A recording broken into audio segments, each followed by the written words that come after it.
আমার হাত বাইরে গেছে, এটা কি ছিল রে আমার শরীরে। হ্যালো এভরিওয়ান, আসসালামু আলাইকুম। It's me Mehedi bro guys. আজকে কোনো চ্যালেঞ্জ নয়, আজকে হচ্ছে আমি এমন একটা বাড়িতে আছি যেটা কোনো বাড়ি নয়, এটা হচ্ছে প্রায় 600 বছর আগের একটা ইতিহাস। সো আজকে ভিডিওতে তোমাদের এই ভয়ানক ও ভৌতিক বাড়ির সম্পর্কে সব ইতিহাস তোমাদের এই ভিডিওতে জানাবো। সো চলো একটা ইতিহাসের দিকে ঘুরে আসা যাক।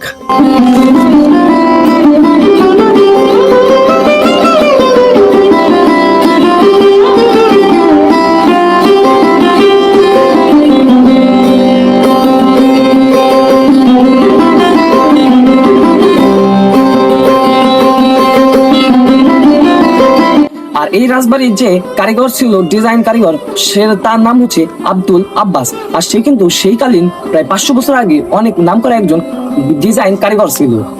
আর এই রাজবাড়ির যে ডিজাইন কারিগর আব্দুল আব্বাস, সে এই বাড়িটা কত সূক্ষ্ম ও কত সুন্দর করে ডিজাইন করছে দেখতে বোঝা যায়।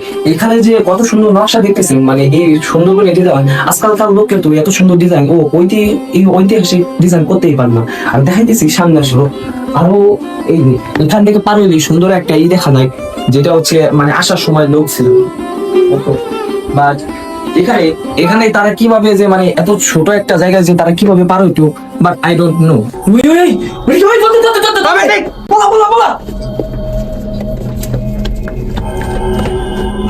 ও ভাই, ভাই এটা কি ছিল রে ভাই? ওই মামা এটা কি ছিল ভাই? আমার হাত বাইরে গেছে, এটা কি ছিল রে? আমার শরীরে এখনো কাটা দিচ্ছে, পশম মেরে হারাই গেছে ভাই, এটা কি ছিল ভাই? ওই ভিডিও অফ। সো গাইস, আজকে ভিডিওটা এই পর্যন্তই। আজকে আমাদের চ্যানেল ছিল যে পুরাতন রাজবাড়িতে এক্সপ্লোর করা।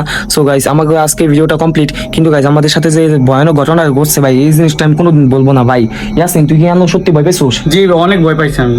আনিস ভাই বলার মতো ভাষা নেই ভাই, আজকে যে পরিশ্রম আর যে রিস্ক নিয়ে ভিডিওটা করছি, মানে দেখতে পারেন আশেপাশে মানে কোনো মানুষ নাই।